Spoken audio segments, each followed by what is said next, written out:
Je voudrais partager avec vous quelque chose qui est sur mon cœur et je voudrais vous inviter, si vous avez vos Bibles, à ouvrir la parole de Dieu dans l'Ecclésiaste au chapitre 3, verset 1er. Alors, la prédication, ce thème de la prédication, c'est en fait 2 messages, mais je vous rassure, j'en ai fait qu'un seul. C'est toute une série que j'ai abordée sur plusieurs dimanches sur Paris-Bastille. Et là, j'ai extrait finalement 2 pensées que j'ai voulu construire un bloc d'une prédication que je voulais juste simplement vous partager à vous. Et je suis convaincu que ce matin, Dieu va certainement parler à un cœur ou à plusieurs et peut-être pourquoi pas à toute l'Église. Amen, c'est vraiment le souhait de tout prédicateur. Et il est dit ceci, je l'ai pris dans la version la Darby, alors peut-être que vous aurez un mot qui va changer, mais pas grand-chose. Il est dit ceci, il y a une saison pour tout, un temps pour toute affaire sous les cieux. Remarquez, il est dit, il y a une saison pour tout. C'est quelque chose de très important parce qu'il n'est pas toujours évident de saisir notre nouvelle saison. Il y a une saison pour tout, nous dit la Bible. C'est-à-dire que tout le temps de notre vie, de notre marche avec Dieu, nous allons rencontrer des saisons particulières. Comment y rentrer ? Quand y rentrer ? Ça, c'est encore une autre question. Et Dieu nous demande justement de rentrer dans notre nouvelle saison. Et ça, c'est quelque chose de très particulier que je voudrais aborder parce qu'on se retrouve très souvent face à notre nouvelle saison, face à des conflits, à des interrogations. Il y a toujours une peur de rentrer dans sa nouvelle saison. On a peur de l'inconnu, on a peur peut-être du timing qui ne soit pas le bon parce qu'on risque de se presser, la peur de l'échec parce que Seigneur, si j'avance, qu'est-ce qui va se passer ? Est-ce que je vais me tromper ? Est-ce que je vais aller à l'échec ?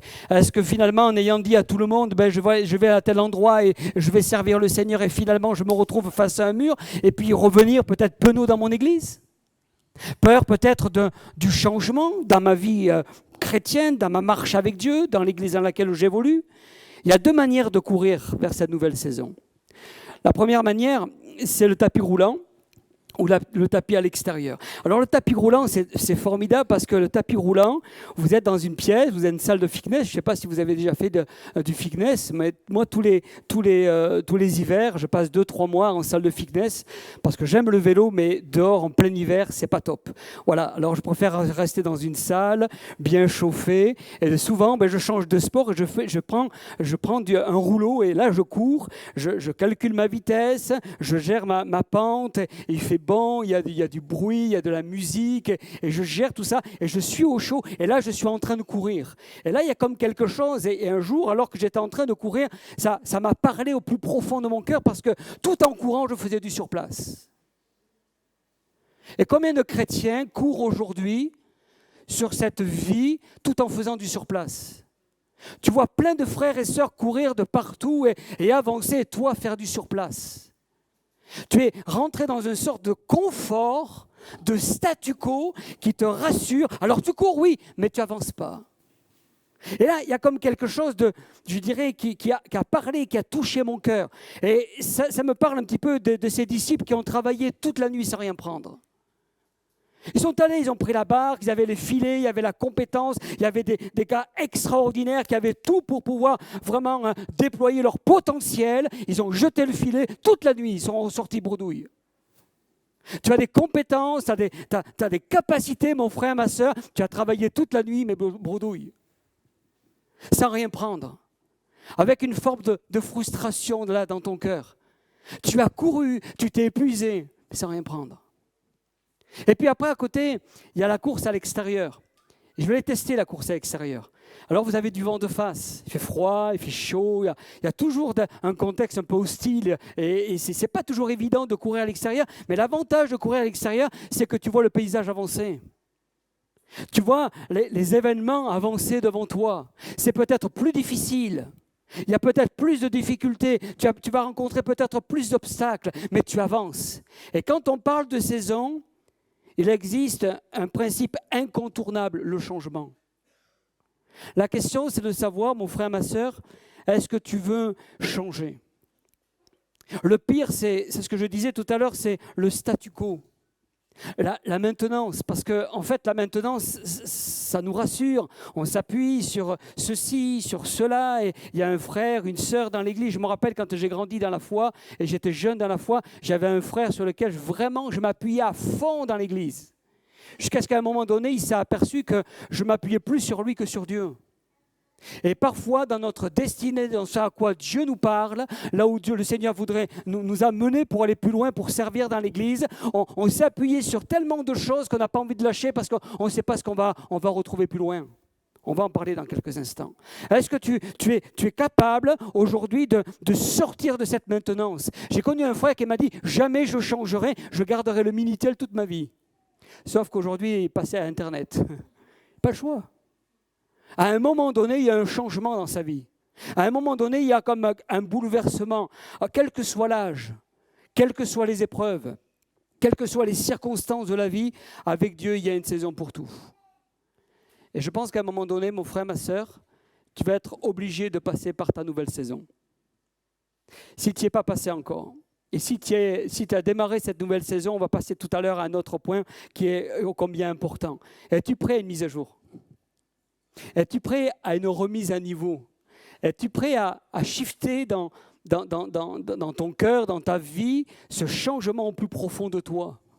Ou peut-être c'est quelque chose que tu avais envisagé il y a plusieurs années et tu as laissé ça de côté, tu as abandonné cela. Peut-être que tu t'es retrouvé comme devant des portes fermées, mais est-ce que c'était le temps de Dieu? Dieu parle à plusieurs reprises d'un temps fixé. Vous savez ce qu'il est dit?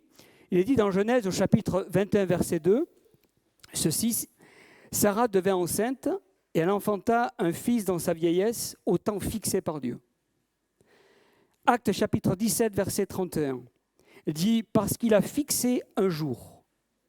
Hébreux chapitre 4, verset 7, Dieu fixe de nouveau un jour aujourd'hui, c'est-à-dire il y a une répétition. Et on va s'apercevoir qu'au fur et à mesure de notre foi chrétienne, de notre vie chrétienne, les nouvelles saisons vont se répéter parfois. Dans Daniel chapitre 8, verset 19, Dieu dit « car il y a un temps marqué ». C'est-à-dire que Dieu peut-être a marqué un temps aujourd'hui au marqueur sur ta vie, sur ton nom, pour t'amener là où le Seigneur voudrait, je dirais, te pousser. Prépare-toi à rentrer dans cette nouvelle saison. Vous savez, quand j'ai préparé ce message, sur cette nouvelle saison, au moment où je travaillais sur ce texte, et je mettais cette phrase, prépare-toi à rentrer dans ta nouvelle saison, je vois passer un objet, parce que j'ai un Gmail, alors je vois les objets arriver, je vois un rectangle arriver, comme quoi j'ai un email qui rentre, et dans l'objet de cet email, c'est marqué, c'était le moment. C'est le moment de rentrer. C'est le moment de rentrer dans cette nouvelle saison. L'horizon se profile devant toi. Après cette saison d'hiver, de sécheresse, de doute, d'interrogation, cette nouvelle saison va t'apporter ce fruit. Mais tu as besoin de passer par l'hiver. Tu auras eu besoin de passer par ce temps peut-être où tu es isolé, où tu ne comprends pas tout, où tu ne saisis pas tout, on va y venir dans quelques instants. Ce temps où tu as besoin peut-être de maturer spirituellement toutes choses afin que ça prenne place. Il est important d'accepter cette période d'hiver. Elle n'est pas toujours saisie, elle est mal comprise, parfois même elle est mal appréciée. Et on en veut souvent, dans cette période d'hiver, on en veut un peu à tout le monde. On en veut à Dieu, à l'Église, aux pasteurs, aux chrétiens, aux frères, aux sœurs, aux amis. Enfin, tout y passe. Et puis finalement, on s'aperçoit que Dieu, il est au contrôle. On ne comprend pas, on ne saisit pas tout. On dit pourquoi, et il y a des pourquoi qui sortent à tout va dans nos temps de prière. On est là, on cherche vraiment la face de Dieu. On demande au Seigneur de nous donner des explications sans rien. Et Dieu ne nous parle pas. On passe par cette période où on ne saisit pas tout. Et là, Dieu est en train de travailler notre cœur, de bousculer notre conscience afin que nous puissions lâcher prise. Parce que le fait de rentrer dans une nouvelle saison va t'obliger de lâcher prise. Parce qu'on ne maîtrise rien.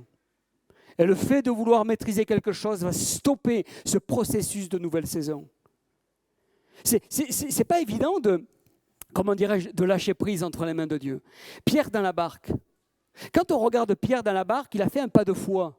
Alors que tout s'agitait, il est dit dans Matthieu chapitre 14, verset 29, il est dit « Pierre sortit de la barque et marcha sur les eaux pour aller vers Jésus ». Vous connaissez ce texte ? Et là, il y a quelque chose de très particulier dans ce texte.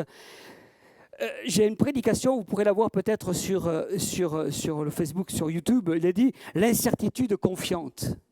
L'incertitude confiante, c'est tu passes par-dessus bord, il y a tous les éléments qui se déchaînent, tu es dans l'incertitude, mais tu es confiant parce que Dieu est là. Et rentrer dans ta nouvelle saison, c'est passer par-dessus bord. Sortir de ta zone de confort et rentrer dans cette incertitude parce que tu ne sais pas où tu vas, comment ça va se passer, mais tu es confiant. Tu es confiant parce que Dieu est là. Tu es confiant parce que tu sais très bien que Dieu ne va pas te lâcher. Tu es confiant parce que tu sais très bien que le Seigneur, il t'accompagne, il t'entoure. Tu sors de cette zone où tu t'appuies pour vraiment rentrer dans la confiance en Dieu. Écoutez-moi bien, parce que dans la Bible, vous pouvez remarquer qu'il y a 2 tempêtes. Il y a celle où Jésus était dans la barque. Et quand il y avait ce déchaînement qui se déferlait sur l'eau, la Bible nous dit que les disciples ont crié à Jésus. Nous sommes en train de périr. Et là, il se réveille alors qu'il était à la poupe. La parole de Dieu nous dit que Jésus a pris autorité sur les éléments et tous les éléments se sont calmés. Il y a eu autorité, la puissance de Dieu est venue à ce moment-là et les disciples ont vu la puissance de Jésus. Ils ont expérimenté cette tempête. Jésus était dans cette barque. Il savait exactement ce que Jésus était capable de faire et comment Jésus avait puissamment agi face aux éléments. Plus tard, ils se sont retrouvés dans la même circonstance. Sauf que Jésus était en dehors de la barque. La barque était là, et lui, il était là. Et là, il est allé dire aux disciples, venez, maintenant, il faut que tu sortes. Ouais, mais il y a les éléments. Tu te rappelles, la première tempête? J'étais avec toi. J'ai été capable de calmer la tempête. Alors, si tu me fais confiance, malgré les éléments, si tu t'appuies sur moi, tu verras, je ferai la même chose. Je serai capable de calmer la tempête. Mais il faut que tu viennes maintenant. Et c'est-à-dire, s'il a permis que tu passes à la première tempête, c'est pour que tu puisses aller plus loin à la seconde tempête. Et quitter cette zone de sécurité pour rentrer dans une incertitude confiante en Dieu. Et c'est ça la nouvelle saison. La nouvelle saison, c'est de t'abandonner totalement, entièrement entre les mains de Dieu. Oh, c'est vrai qu'à un moment donné, Pierre a coulé, mais parce qu'on est humain, parce qu'on est charnel. Mais la Bible dit quand un malheureux crie, l'Éternel entend. Amen. Et qu'est-ce qu'il fait? Et il le délivre. Et c'est ce que Pierre a fait. À un moment donné, il a réalisé que c'était complètement fou ce qu'il était en train de vivre. Il a crié à Jésus et Jésus a tendu la main. Il était là. Mais il a fait quelque chose que les autres n'ont pas fait. Et à un moment donné, alors qu'il était en train de passer la barque, il avait un choix. Là, Pierre, à ce moment-là, alors qu'il était en train de couler, il avait un choix. Soit il appelait ses collègues derrière qui le ramènent par-dessus bord. Soit il faisait confiance au Seigneur en ayant les yeux fixés sur le Maître. C'est un choix. Et la nouvelle saison, c'est un choix. Tu vas te retrouver face peut-être à des circonstances compliquées, mais tu auras peut-être à choisir de faire demi-tour, de remonter sur la barque ou d'avancer et de crier à Dieu. Et tu es peut-être là ce matin. Tu es peut-être face à cette situation où tu as besoin de réaliser que Dieu veut t'amener vraiment plus loin. Mais ça va passer par quelque chose de particulier. Cette nouvelle saison nous entraîne, et là je passe dans la deuxième partie de mon message, à la transition. La transition. La transition dans notre vie professionnelle, la transition dans notre vie de couple, quand on a un enfant, ça bouge pas mal. On devient un couple et de suite, après on passe par la phase famille. Et là, quand plus c'est petit, plus ça prend de la place, un enfant, hein. Et comme je vous dis, la transition face à la vie spirituelle. Une transition peut-être face à la vie personnelle, dans ton identité, dans ce que tu es, dans ce que tu représentes. Quand on s'engage dans notre nouvelle saison, à un moment donné, on passe par ce que j'appelle un sas, qui est la transition. Et dans cette transition-là, elle est perturbante, la transition, parce qu'elle peut durer 1 mois, 6 mois, voire plus. La transition, c'est à la fois une phase, c'est aussi parfois un pont, on passe à autre chose, voire même une déformation de nos conceptions. On voyait les choses d'une certaine manière. Moi, je vois dans mon ministère, dans ma foi chrétienne, quand j'avais 20 ans, je voyais les choses d'une certaine manière. Aujourd'hui, j'en ai 50, je les vois autrement. Parce qu'on évolue, parce qu'on grandit, parce qu'il y a une maturité qui est venue prendre place. Alors, on évolue, mais la transition, c'est une transformation accélérée, où Dieu nous amène à aller beaucoup plus loin dans notre marche avec Dieu. C'est une phase même de flou, parce qu'on ne sait pas trop comment on y va. C'est une phase où il n'y a plus d'appui, il n'y a plus de repères. Et Dieu permet d'enlever toutes tes béquilles à un moment donné. Tu t'abandonnes à moi. C'est ça la transition, tu t'abandonnes à moi. La transition, c'est de ne même pas être compris par ceux qui vous entourent. Tu vas aller voir même ton pasteur et ton pasteur va te regarder, mais tu ne comprendras pas ce que tu es en train de ressentir, ce que tu es en train de vivre, parce que tu passes une transition qui était purement personnelle. Moi, il m'est arrivé récemment quelqu'un qui est venu me voir, et il échangeait, partageait avec moi, et à un moment donné, je me suis mis à rigoler. Il me dit, pourquoi vous rigolez pas ça? Il dit, parce que tu passes une transition. D'accord, j'ai compris. C'est-à-dire qu'il y a comme quelque chose qui est là, plus profond de notre cœur, et que nous avons besoin vraiment de comprendre. La transition n'est pas une mise au placard, mais une sortie du placard. La transition n'est pas une mise en veille, mais un réveil, parce qu'il y a une prise de conscience en nous, dans notre cœur, par rapport à ce que Dieu veut nous donner. La transition n'est pas une régression, mais une progression. C'est pour ça qu'il est dit marcher à cet égard de progrès en progrès. Et Dieu voudrait nous amener à cela. La transition n'est pas, je dirais, est une connexion en réalité divine. Dieu voudrait que tu puisses saisir quelque chose de plus grand. Dieu voudrait te sortir de cette zone dans laquelle tu te retrouves pour t'amener plus loin. On a tous une destinée. Vous ne croyez pas? Est-ce que tu connais ta destinée? Est-ce que tu connais ta destinée? Est-ce que tu sais ce que Dieu veut pour toi? Est-ce que tu sais réellement ce que le Seigneur veut faire de toi, ton appel? On appelle ça l'identité.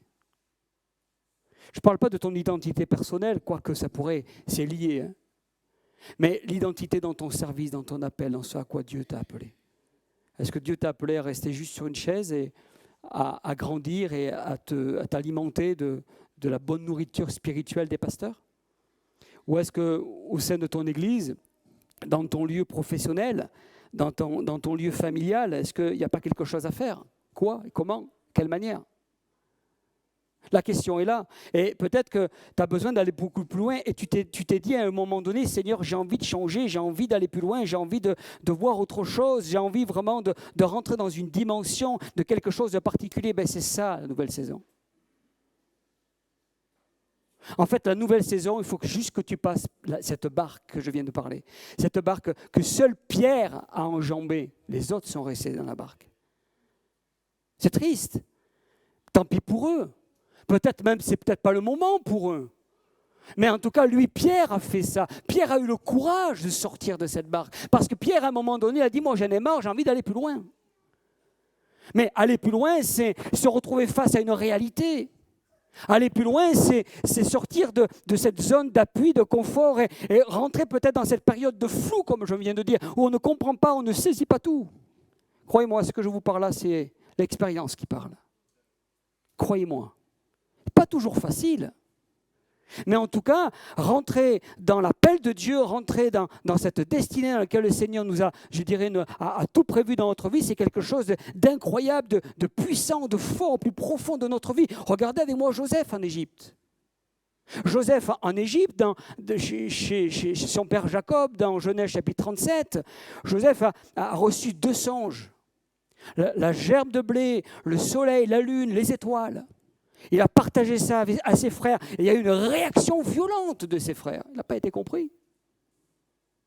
Et tu ne seras pas toujours compris de ceux qui t'entourent. De ce que tu auras reçu, tu n'auras peut-être pas la faveur de tout le monde.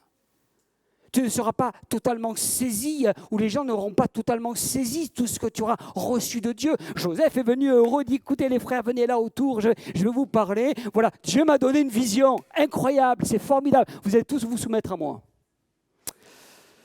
Voilà, ça n'a pas été totalement bien accepté. Disons les choses ainsi. Peut-être qu'il n'a pas eu la manière pour le dire. Et la parole de Dieu nous montre que finalement, il est parti, il a été vendu par ses frères. Alors qu'il parlait, il n'a pas été compris. Vendu par ses frères en Égypte, il a été jeté en prison. Et dans Genèse chapitre 40, verset 23, il dit que le chef des échansons l'oublia même en prison. C'est-à-dire que non seulement il a quitté sa sphère familiale et rentré dans une nouvelle saison par force, mais en plus après, il est passé par cette phase de transition où il a été oublié. Il n'a pas été compris. Et pourtant, il disait des vérités, il disait des choses qui étaient fortes. 2 ans de transition, en prison. Et vous savez ce que nous dit la Bible? C'est en prison qu'il a reçu le plus de songes. C'est en prison qu'il a été le plus connecté avec le ciel. C'est dans cette période où il a reçu toutes les pensées, les visions de Dieu pour son avenir, pour sa destinée. C'est là qu'il a reçu toutes les connexions, qu'il était vraiment en relation avec le Maître, avec le Seigneur, avec le Sauveur. Quand la Bible nous dit « cherchez premièrement le royaume de Dieu », il y a des priorités là. Et toutes choses vous seront données. Eh bien en prison, il ne s'est pas, je dirais, découragé, il n'a pas baissé les bras, il n'a pas dit « Seigneur, qu'est-ce que tu es en train de faire? Personne ne me comprend ». Il n'est pas rentré dans une sinistrose.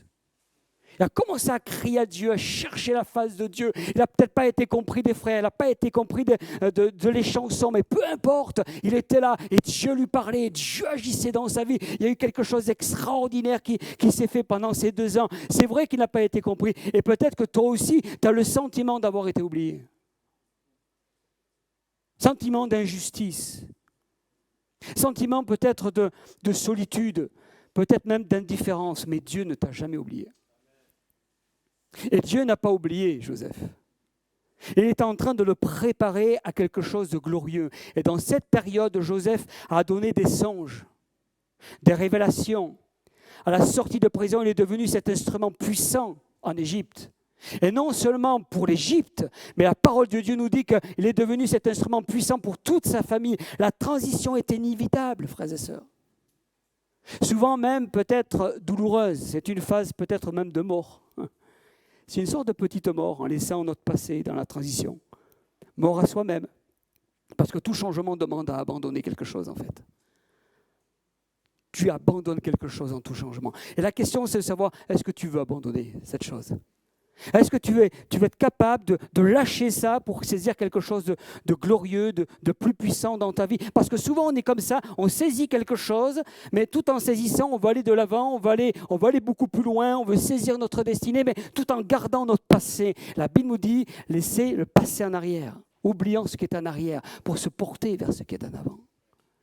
Et le problème, c'est qu'on est en conflit dans tout ça. Et c'est pour ça qu'on passe par cette phase de transition, de douleur, d'abandon, de renoncement, de faire confiance à Dieu. Et c'est peut-être ça où le Seigneur veut t'appeler en cette matinée. Quitter, se séparer, parfois de la famille, d'un lieu, d'une culture, de son confort.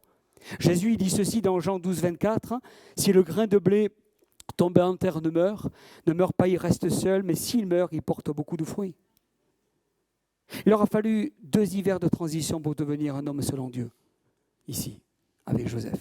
Et la parole de Dieu nous dit dans Genèse 40, 14, Pharaon fit appeler Joseph et le fit sortir en hâte de prison. Parce qu'à un moment donné, il reçoit un songe, cet homme, ce Pharaon. Et puis, on a pensé de suite à Joseph, cet homme de Dieu. C'est quelqu'un de bizarre, on ne comprend pas, on ne sait pas trop exactement qui c'est. Vite, on va le faire sortir parce qu'apparemment, lui, il a la réponse à ses songes. Et là, il a été l'homme de la situation, l'homme de la circonstance. Une bonne transition dépend beaucoup des leçons que nous tirerons du passé, frères et sœurs. Qu'est-ce que tu vas en tirer du passé? Et de notre volonté de nous séparer pour être libre de vivre quelque chose d'entièrement nouveau. Ton passé va construire ton futur, mais tu ne peux pas garder ton passé dans le présent. À un moment donné, tu auras besoin de faire un choix. À un moment donné, tu auras besoin de lâcher prise. Dans la transition, on quitte le rivage. Paul en sait quelque chose puisqu'il dit « Je fais une chose oubliant ce qui est en arrière. Et me portant vers ce qui est en avant, je cours vers le but. » Ça me fait penser qu'il est impossible de construire notre avenir sur un passé présent. Je vais vous expliquer une chose. Quand je parle d'avenir sur un passé présent, je me rappelle d'un jeune couple dont c'est elle, cette sœur, qui nous disait « Ça y est, je viens de rompre avec mon fiancé. » J'ai dit « Bon, pourquoi ?» Il dit « C'est simple, il a encore dépensé pour son ex. » On ne peut pas vivre une vie à 3. Vous êtes d'accord avec moi? Et cette femme, elle ne peut pas concevoir de se marier avec son futur mari alors que ce futur a encore dépensé sur son ex. Tu ne peux pas, je dirais, il est impossible de construire notre avenir sur un passé présent, oubliant ce qui est en arrière. De tourner cette page. Ce passé a construit, a fait de toi ce que tu es aujourd'hui. C'est extraordinaire. Quel que soit le passé, ça a fait de toi ce que tu es aujourd'hui. Un homme, une femme de valeur. Quelqu'un d'impact pour ton futur. Mais tu ne peux pas inviter ton passé dans ton présent pour construire le futur. C'est impossible. À un moment donné, tu auras besoin de faire un choix. Et c'est dans cette période de transition que Dieu te demande de travailler à ça. Et au moment où tu commences à comprendre, à saisir ces choses-là, alors tu vas être prêt à rentrer dans ce à quoi Dieu veut t'appeler. Il te faut lâcher pour saisir. Là, ta saison a sonné et Dieu te donne de rentrer dans ta nouvelle saison et de rentrer vraiment dans ce à quoi Dieu t'appelle. Tout est une affaire de décision en fait. Personne ne peut prendre la décision à ta place. Pas l'Église, pas le pasteur, pas tes amis, pas tes proches. Personne ne peut la prendre à ta place. Ta décision va changer ta destinée, ça c'est sûr. Et ta destinée va te diriger vers ta destination. Mais c'est un choix. C'est quelque chose que tu dois faire. Et si vos échecs passés peuvent nous empêcher d'aller de l'avant, c'est vrai, parfois nos échecs passés peuvent nous empêcher. Parce qu'on a tellement été blessés par notre passé, parce qu'on se dit c'est plus jamais ça. Et, ouais, mais le problème, c'est que souvent, trop de personnes ont tiré le rideau parce qu'ils ont été froissés par le passé. Alors que Dieu voudrait t'amener plus loin. Mais sauf qu'en tirant le rideau, tu ne peux plus recevoir de Dieu, tu ne peux plus donner, il n'y a plus cette connexion efficace. Il y a comme un filtre qui s'est passé là. Et on le trouve souvent dans les sentiments avec les gens ou les jeunes. Souvent, les jeunes nous disent « Ah, mais moi, j'ai été blessé dans mon passé. » Et c'est vrai. Et combien de jeunes ont été blessés sentimentalement dans leur passé? Ça, c'est vrai. Mais le problème, c'est que si tu rencontres l'homme ou la femme de ta vie et que tu tires le rideau en disant « Mais mon passé m'a blessé », lui sera en droit de dire « Mais oh, mais moi, je ne t'ai pas blessé. » Et tu m'empêches de rentrer dans ta zone de sentiments alors que peut-être je suis l'homme, la femme de ta vie. Et là, tu vas passer à côté de ce que Dieu voulait pour toi. Et c'est ça qui est gravissime parfois dans la jeunesse, parce que on met le passé dans le présent et on condamne la personne qui peut être l'homme et la femme de notre vie à cause de notre passé. Moi, si on me faisait ça, je dis, attends, mais moi, j'y suis pour rien de ton passé. Il y a eu des mauvais choix, des mauvaises décisions, ça arrive, et c'est ce qui va nous permettre de grandir. C'est ce qui va nous permettre de considérer peut-être notre marche avec Dieu. Alors, si nos échecs passés peuvent nous empêcher d'aller de l'avant, écoutez bien, c'est que nos victoires passées peuvent encore plus que nos échecs nous empêcher d'atteindre le but. Parce qu'on s'appuie sur nos victoires passées. Et j'ai parfois vu des chrétiens dire, mais écoutez, moi je veux rester sur quelque chose de positif. Il y a 15 ans de ça, j'ai reçu une telle victoire que je veux rester sur cette victoire-là. Depuis combien de temps tu n'as pas saisi la victoire de Dieu dans ta vie? Il y a trop de gens comme ça qui se sont appuyés sur les victoires passées. Ils sont restés sur quelque chose de positif alors que Dieu avait quelque chose de plus grand pour eux dans le futur. Mais ils se sont gargarisés avec ces victoires passées. Et ils repassent régulièrement dans leur vie parce que ce sont des souvenirs. Il existe Radio Nostalgie, mais il existe aussi Église Nostalgie. Rappelle le passé, on s'entretient avec ça en disant « Mais qu'est-ce que c'était bon à mon époque ?» Mais Jésus est le même. Et celui qui était bon à ton époque est capable d'être bon aujourd'hui et demain. Est-ce que tu veux sortir de cette barque? Est-ce que tu veux sortir de cette zone de confort maintenant? Où tu te dis non, c'est trop tard. De toute façon, j'ai plus l'âge. Et puis de toute manière, j'ai passé mon temps avec tellement d'efforts, tellement de situations comme ça suffit, j'abandonne. Mais le Seigneur te dit non, il n'est pas trop tard. Il n'est pas trop tard ce matin, il est capable de vraiment faire quelque chose dans ta vie. C'est juste une affaire de choix, de décision. En fait, Dieu n'en a pas fini avec toi. Je voulais te le dire ce matin. Dieu n'en a pas fini avec toi. Parce qu'il t'aime. Il t'aime de manière incroyable. En fait, Dieu est au contrôle de ta vie. Mais de temps en temps, il te bouge pour te dire « Oh, sors de la barque. J'aimerais tellement t'amener plus loin. J'ai des projets de paix, non de malheur pour toi, mais c'est à toi maintenant d'activer ou de réactiver ce que tu as enterré dans ton cœur. » Permettez qu'on courbe nos fronts quelques instants.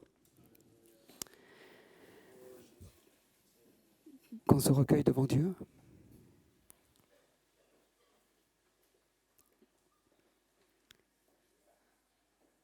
J'aimerais que nous puissions être là devant le Seigneur. Le Seigneur t'aime. Le Seigneur sait les frustrations qui sont là dans ton cœur, dans ta vie. Il sait ce que tu es en train de vivre au plus profond de toi. Il sait qu'à un moment donné, tu avais ce désir, ce feu, cette passion de quitter cette zone de confort, de passer par-dessus la barque, mais c'était il y a bien longtemps de ça. Et dans ton cœur, de temps en temps, il y a cette pensée qui revient, en te disant, mais si je pouvais encore repasser par-dessus bord, si je pouvais quitter cette barque, mais oui, tu le peux maintenant. En fait, le Seigneur ne t'a jamais abandonné.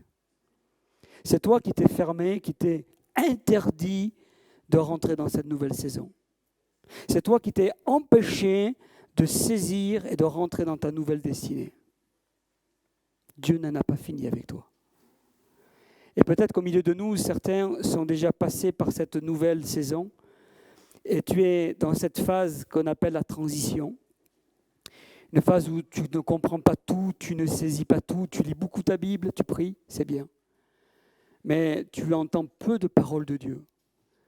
Et à chaque fois, tu essaies de grappiller une pensée par-ci, par-là, mais en fait, Dieu est juste en train de t'apprendre à enlever toutes les béquilles que tu as eues jusqu'à aujourd'hui. C'est-à-dire que le Seigneur est en train d'enlever tout sur quoi tu t'es appuyé pour que tu puisses avoir les yeux fixés sur le rémunérateur. C'est une période peut-être délicate, une période de trouble, une période de doute, une période peut-être d'interrogation, et j'en conçois, mais c'est une période qui est normale. C'est une période que tu passes parce que tu as la capacité de la passer. Tu la passes parce que tu as la maturité de la passer. Tu la passes parce que le Seigneur veut t'amener à lui, veut t'aspirer à lui, veut t'amener beaucoup plus loin, parce que tu as le don, les capacités de vraiment saisir ce que Dieu a déposé sur ton cœur depuis bien longtemps. Tu es peut-être frustré, mais aujourd'hui, tu peux te lever pour vraiment saisir ce que Dieu a prévu pour ta vie. Le Seigneur t'aime, mon frère, ma sœur.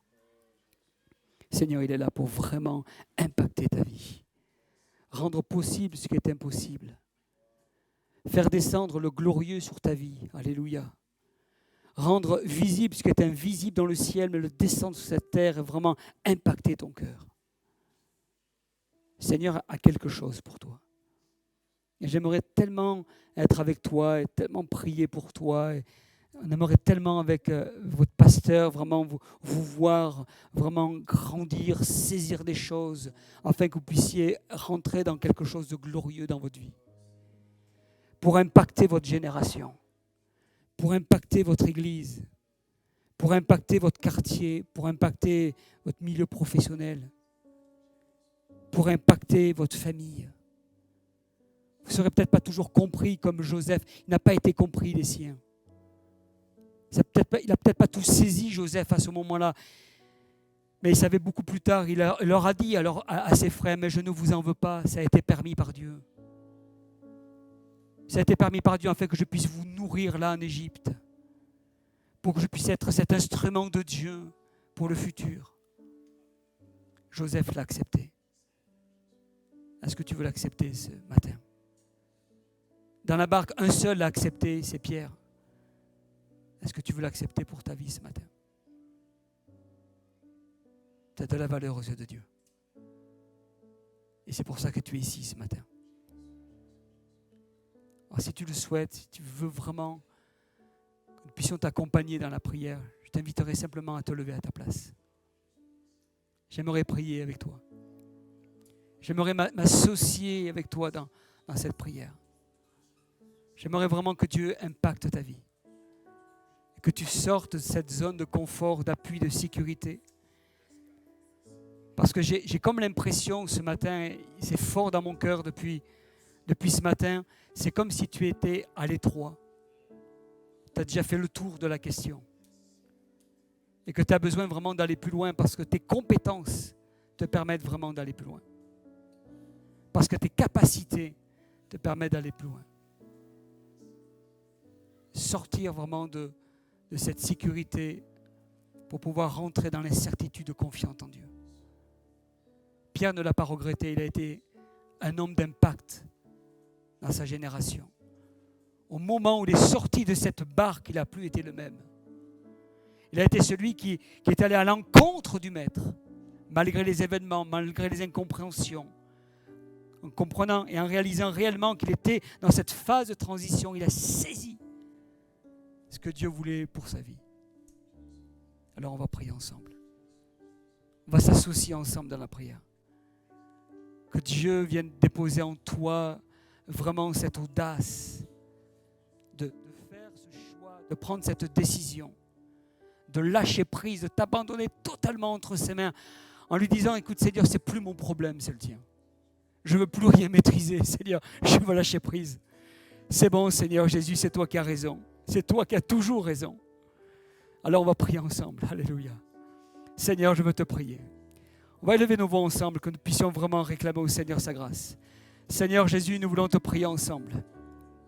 Parce que Seigneur Jésus, tu impactes une génération, Seigneur. Tu impactes, Seigneur Jésus, nos vies, Seigneur, ce matin. Seigneur, tu veux, oui, c'est vrai, Seigneur Jésus, nous pousser à nous abandonner à toi. Seigneur, tu veux toute notre vie, c'est le minimum vital, de nous abandonner totalement, corps, âme et esprit entre tes mains. Seigneur, de lâcher prise, alléluia. Seigneur, de quitter, Seigneur Jésus, notre sphère, Seigneur Jésus, sécuriser nos appuis, Seigneur humain, afin de nous abandonner à toi. Seigneur, nous voulons, Seigneur, regarder à toi, ne pas mépriser le passé, mais lâcher ce passé, Seigneur, afin de nous, Seigneur Jésus, de nous investir dans le présent pour entrer dans le futur. Seigneur, étends tes mains ce matin, agis au milieu de ton peuple, alléluia. Seigneur, ton peuple a besoin de toi. Seigneur, tu vois mes frères et mes sœurs, touche-les ce matin. Touche-les au nom de Jésus. Agis dans ces vies, amen. Seigneur, impacte-les de manière incroyable, alléluia. Et que vraiment, Seigneur, ils sortent de cette zone de confort. Ils quittent cette barque, Seigneur, afin de saisir leur destinée dans le précieux et dans le beau nom de Jésus-Christ, alléluia. Seigneur, agis maintenant, amen. Agis maintenant dans ce lieu. Agis maintenant dans ce lieu. Touche, Seigneur Jésus, alléluia. Touche, Seigneur Jésus, amen. Seigneur, répands ta grâce. Seigneur, répands ta grâce.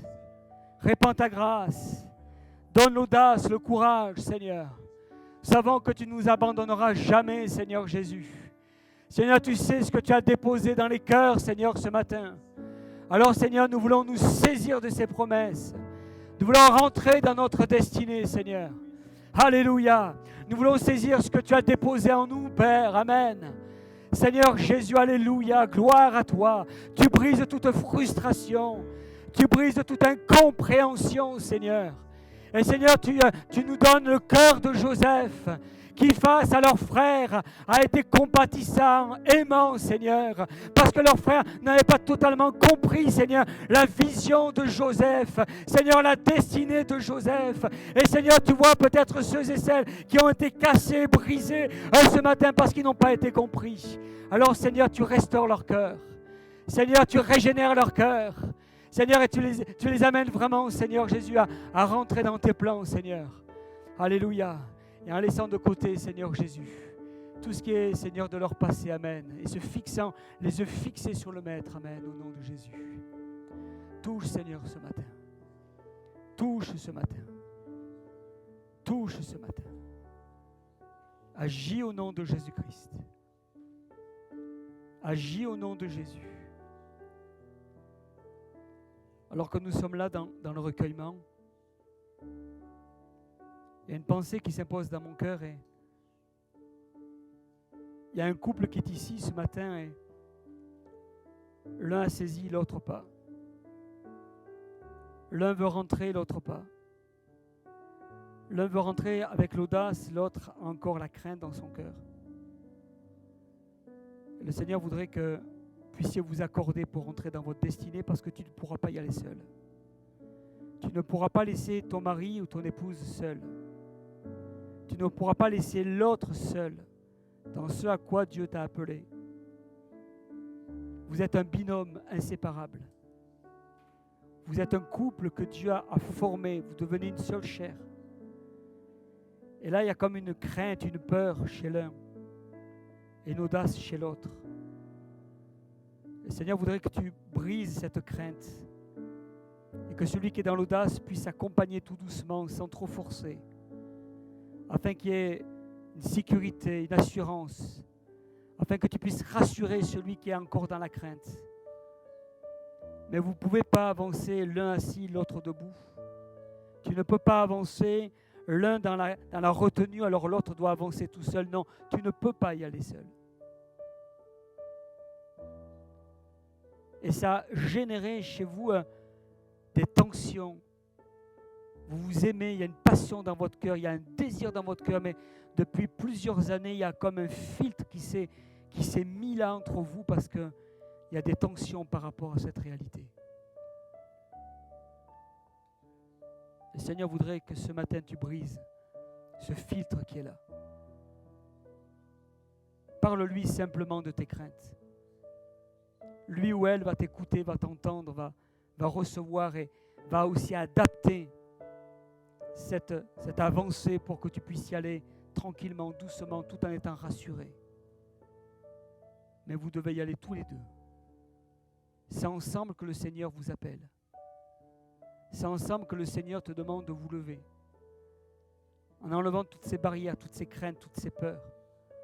Mais pour cela, vous avez besoin de vous shifter ensemble, de vous connecter ensemble, de briser ce filtre qui est là, qui est certes transparent, mais il y a comme une certaine tension dès qu'on parle de ce sujet.